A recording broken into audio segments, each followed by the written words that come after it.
accompagnement holistique de tous les acteurs qui font notre action. Car convaincu que l'école, cadre d'éducation par excellence, doit être un milieu sain pour un épanouissement réel, intellectuel, moral et social.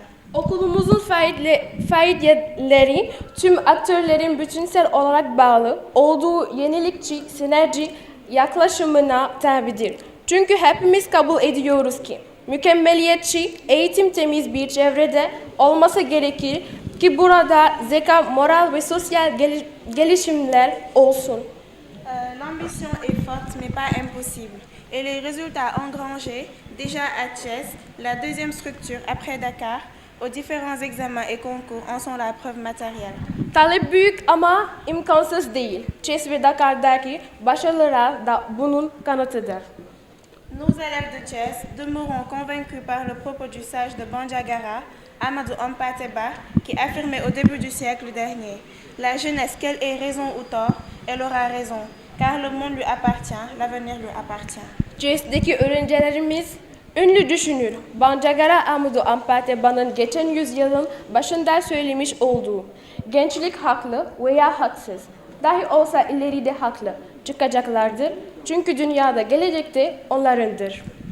Cet avenir, il incombe aux adultes de le préparer pour les jeunes que nous sommes en nous donnant une éducation de qualité et en nous poussant à comprendre très tôt que la réussite est au bout de l'effort. Merci. Bu gelecek için bugünün büyükleri biz gençlere bir an önce iyi ve kaliteli bir eğitim vermeli ve başarı çapının neticesinden gelir felsefesi anlamalıdırlar. Teşekkür ederim.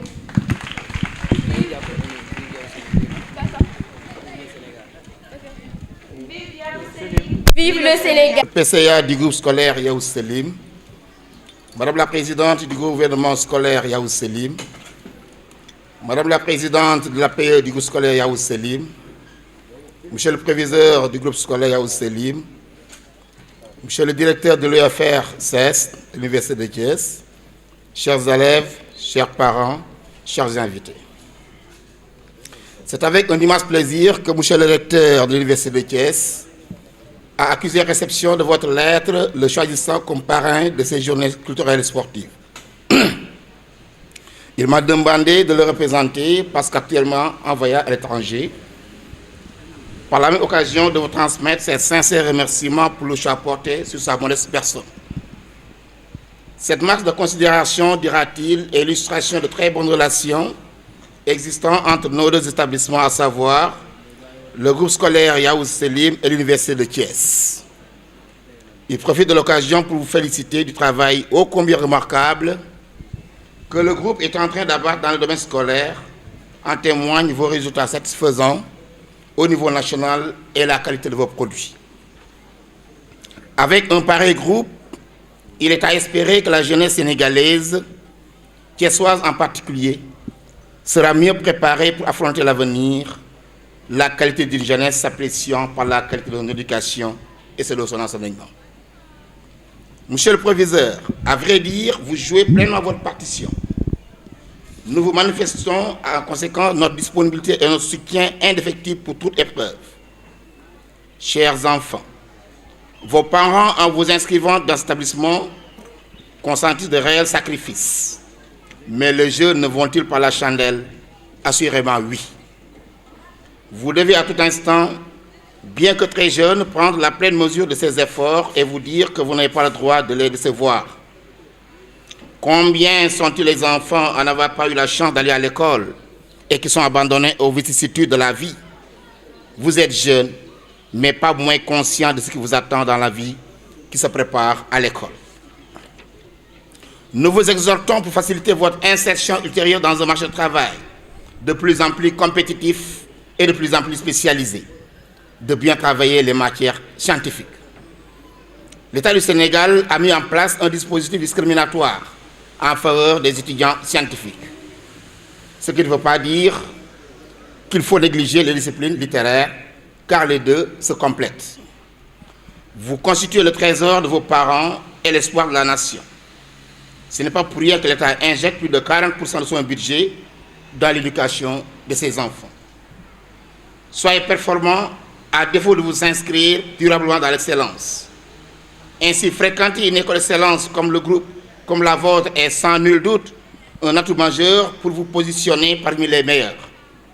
Chers parents, on ne le dira jamais assez, les seules préoccupations qui vaillent consistent à procurer à nos enfants la meilleure éducation qui a un coût et pas un prix. Nous vous encourageons à persévérer dans cette voie et le meilleur reste à venir avec nos enfants bien éduqués.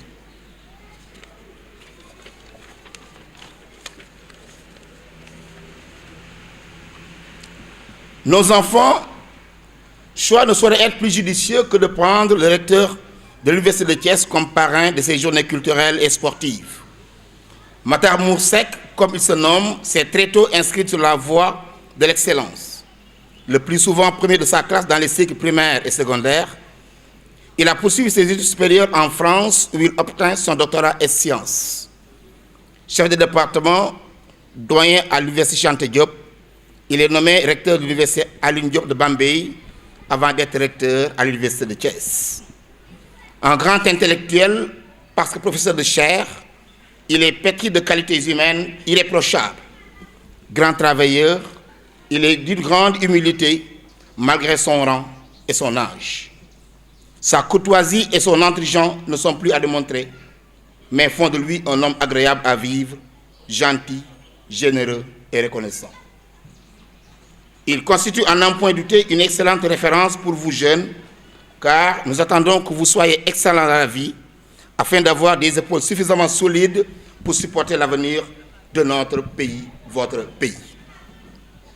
L'UFR CES, qui est un établissement de l'Université de Thiès, représenté ici par son directeur, professeur Ousmane Gueye, a noué depuis quelques années un partenariat fécond avec le groupe scolaire Yaous Selim.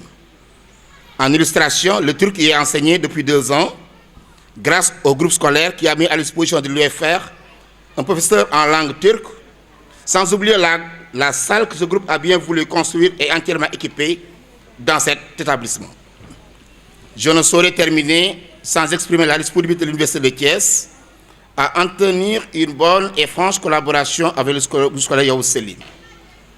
Et nous transmettrons à M. le recteur et toute la sollicitude que vous avez bien voulu manifester à notre égard. Je vous remercie de votre aimable attention et vous souhaite, chers enfants, une bonne fête d'année scolaire.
Malheureusement, il n'avait pas pris sa leçon.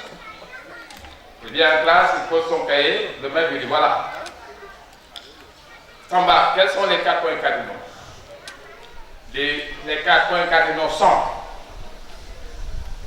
Les 4 points cardinaux sont. Les 4 points cardinaux sont l'Est, l'Ouest.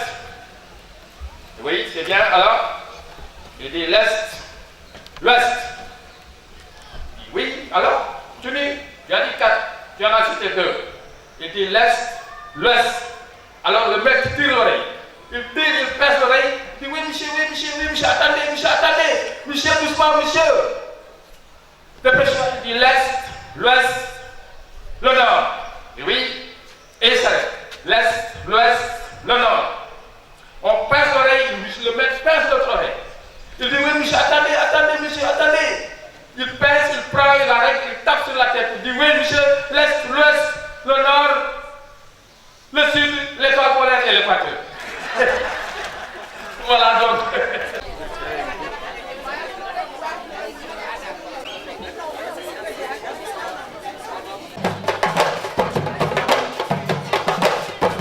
Sous vos applaudissements, s'il vous plaît. On applaudit. C'est les élèves qui ont quitté Dakar depuis des heures. Elles ont effectué des heures de voyage.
Donc, franchement, c'est... Non, c'est pas du un acteur, mais c'est un beau jeu aussi. Merci. Allez. Donc, troisième, et je vais appeler M. Sam.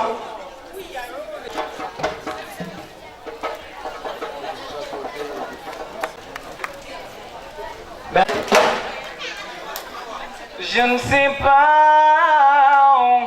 comment vivre sans vous.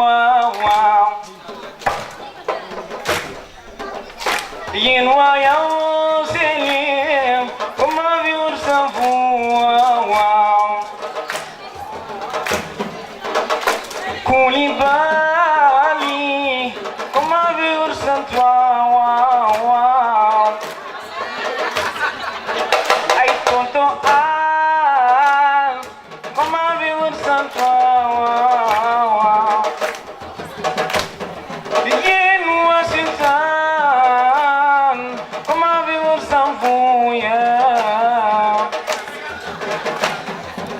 Moi ISM, comment vivre sans vous. Sama gars, comment vivre sans vous. Aïe sama gars, comment vivre sans vous.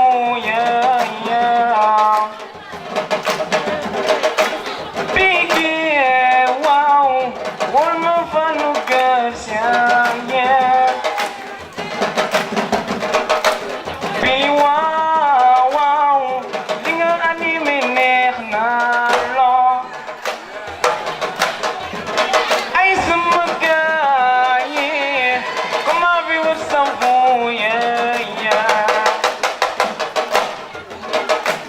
Duma metti yow, duma metti monsieur Joe, wow. Ay monsieur Sall, man de way naa la. Ay Wasit, wow, man de sopp naa leen. Woon ma madame Diop, sama gaay bëgg naa leen. Woon ma waa école, profi woon naa leen. Monsieur Koulibaly, man de way naa la. Madame Diakhaté, man de bëgg naa la. Waaw, sama gaay ñu bëggee, sama gaay ñu foon, ay sama gaay ñu weer, ay sama gaay man ne na gore, na gore, na gore, na gore, yow bu la neexee jigéen ne ko.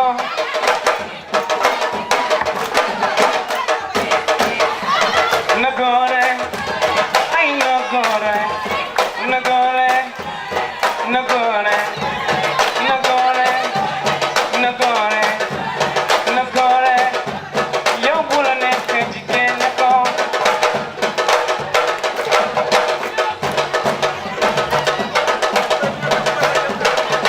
Compagnie, compagnie, compagnie.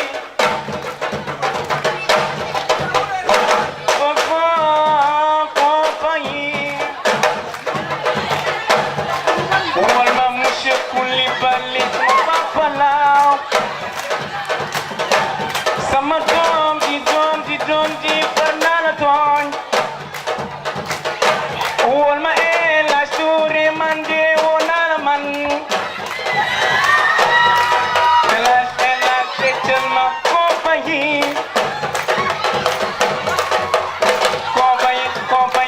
Compagnie. El Hadj moom compagnie. Man ni sama gaay yi li neexu leen am, la neexu leen. Monsieur Koulibaly neex, ay monsieur Diaw, ana monsieur Ali, ana madame Diop. Ma waa APR, wol ma sama parent d'élève, waaw.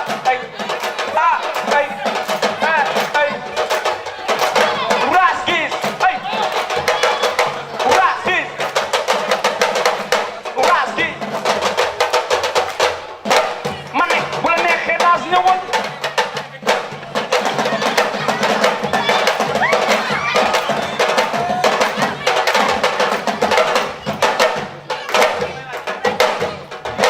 Uras gis waaw waaw Uras gis sama gaay yi Uras gis ma ne waaw waaw Uras gis wali ñëwal ma ne Uras gis sama gaay yi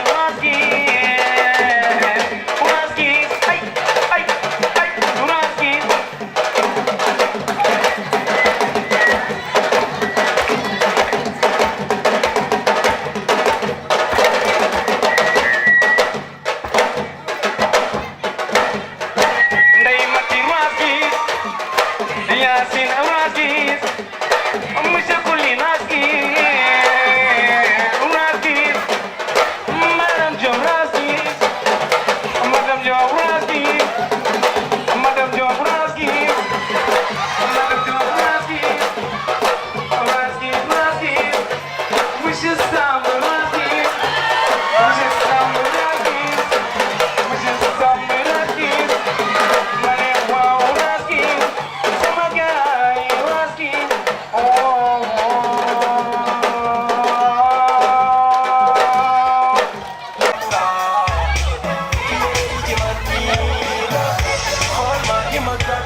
Voilà, mon nom est Mamadou Koulibaly, je suis le directeur des études du collège et du lycée Yahou Selim de Thiès, poste que j'occupe depuis sa création, donc en 2011. C'est bon? Donc, je vais demander aux élèves là de canaliser un peu les enfants là. Amin. Mamadou Koulibaly, je suis le directeur des études du collège et du lycée Yahou Selim, poste que j'occupe depuis sa création, donc en 2011. Et c'est avec plaisir en tout cas que je me retrouve cette journée avec les enfants dans le cadre de leur gouvernement scolaire et de leurs activités culturelles et sportives. Monsieur Koulibaly, pouvez-vous revenir un peu avec nous sur l'importance de nos gouvernements scolaires? Voilà, le gouvernement scolaire en fait fait suite dans la nomenclature de l'État à ce que nous appelions communément les foyers socio-éducatifs. Mais le terme foyer est un terme assez chargé. C'est la raison pour laquelle depuis quelques années, les autorités politiques ont demandé que désormais ces foyers portent le nom de groupe scolaire. Il s'agit davantage de responsabiliser les enfants. Comme vous le savez, dans le système éducatif sénégalais, nous sommes maintenant dans une approche holistique, qu'on appelle aussi approche participative et inclusive, et tout est centré sur les apprenants. Donc de plus en plus, il faut aller vers la responsabilisation des élèves, et c'est la raison pour laquelle le gouvernement scolaire constitue un élément nodal dans la vie de l'école, au même titre que l'association des parents d'élèves, au même titre que le conseil de gestion. Donc vous voyez, c'est une structure importante qui regroupe les élèves, mais derrière, on a les encadreurs. C'est l'administration, ce sont également les enseignants. On a constaté qu'au début de l'année scolaire, le groupe Yahou Selim a subi quelques perturbations. Pouvez-vous nous faire la situation? Voilà, il est vrai, pendant un mois, notamment pendant le mois de décembre, nous avons connu quelques difficultés. Mais c'était pratiquement du feu de paille. En réalité, nous avons été perturbés, il faut le dire. Parce qu'apprendre un jour comme ça, sur le pif, que Yahou Selim va fermer, cela a été un choc, aussi bien pour nous autres responsables que pour les enfants. Ça a été d'autant plus difficile pour les enfants parce qu'on a eu du mal à les convaincre qu'en réalité l'école n'allait pas fermer. Les enfants constituent ce qu'un pays a de plus cher. On ne peut pas se réveiller un matin et mettre un terme à la scolarité des enfants. C'est la raison pour laquelle, véritablement, nous avons pris la chose à bras le corps, nous nous sommes battus et aujourd'hui, on peut dire que tout continue. Nous avons pu faire nos compositions, nos évaluations, nous avons pu faire nos compositions, nous avons pu faire nos examens blancs avec les classes d'examen. Tout se passe au mieux et nous continuons à prier, en tout cas à mener le combat pour que cette décision-là, qui est une décision unique, soit une décision à jamais révolue et que Yahou Selim continue de plus belle à être une des écoles de référence pour ce pays-là. Gouvernement scolaire ci biir école. jërëjëf gouvernement scolaire dafa di loo xam ne lu ñu tënk la lu bees ci at yi weesu parce que bu njëkk dañ daan wax foyer socio-éducatif mais léegi dañ naan gouvernement scolaire ndax école dañ ko tënkaat dañ ko tabaxaat mu am gouvernement scolaire ni mu amee association des parents d'élèves ni mu amee conseil de gestion loolu nekk ay tëralin yu am solo ci école ndax école li ko tax a jóg mooy xale bi ñuy jàngal njàng mi moom moo tax mu jóg ñi fi nekk ñoom ñoo tax mu jóg te am réew amul lenn lu ay doomam doom yooyu buñ ci defee xam-xam bu sell buñ ci defee njàng mu sotti xale yooyu ëllëg mën nañ nekk avenir u dëkk bi looloo tax ñu ne gouvernement scolaire yi nañ leen encadrer nañ leen bàyyi seen autonomie nag parce que xale mooy doon mag am nañu seen gis-gis ci seen école kon nañ leen bàyyi ñoom tam ñu doxal seen école mais ñu encadrer leen ci ginnaaw administration comme enseignants yi di wax ak ñoom pour ñu bañ a dévier loolu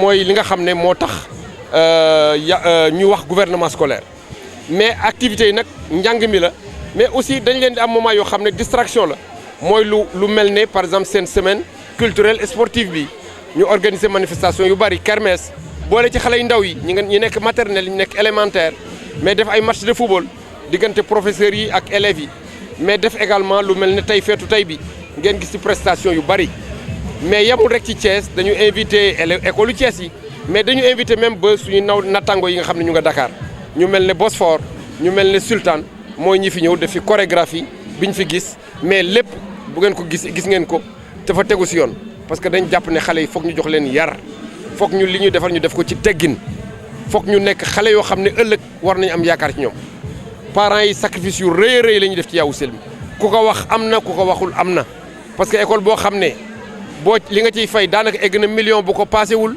buñ ci boolee yeneen yi loolu sacrifice bu rëy a rëy la kon parent bu nangoo def loolu xale boobu war na mën a ëllëg mu jox waajuram loo xam ne dina sedd xolam liy sedd xolam nag mooy ay résultats ñun nag résultats yooyu moo tax ñuy xeex pour que xale yi am résultats yooyu te yàlla nguñ koy may CFE diñ ko may BFM diñ ko may baccalauréat diñ ko may concours général ñu ñaan mu continue waaw kay ci kaw loolu monsieur Coulibaly nemmeeku nañ ne bi école bi di door a ubbi Yavuz Selim amoon na ay quelques rëq-rëq fan la rëq-rëq yooyu toll. mais rëq-rëq yi du ñàkk xam nga njëlbeen ju ne foog mu am ay tolof-tolof liir bi door a jóg di jàng dox léeg-léeg mu daanu ñun loolu moo ñu dal ci départ bi Dakar bi muy commencé 7 élèves la commencé mais tey daanaka egg nañu 2000 ñun Thiès fii bi ñuy démarré passé wuñu 30 boo jëlee élémentaire ak préscolaire mais tey ñu ngi ci daanaka 500 kon loolu am na lu muy tekki te école bi moo rëyul lool moo tax ñu comme suñu effectif dañ ko limité ci 24 moo tax bëgguñu dépasser limite boobu te classe yi demeewul noonu gis nga benn bloc la ñu amoon léegi ñu ngi ci ñetti bloc mais am nañu projet bu rëy a rëy école bi ñu bëgg a taxawal Thiès école la boo xam ne mooy double Bosphore Dakar kon école boobu bis bu taxawee daanaka lu mat 5000 élèves mën nañ fa nekk loolu mooy suñu mëbét am internat bu góor ñi am internat bu jigéen ñi ñu fay def lépp loo xam ne daal ay tàggat la yoo xam ne xale yi buñ ci màggee macha allah dinañ nekk ay mag yoo xam ne mag yu am meññet la ñu doon merci beaucoup.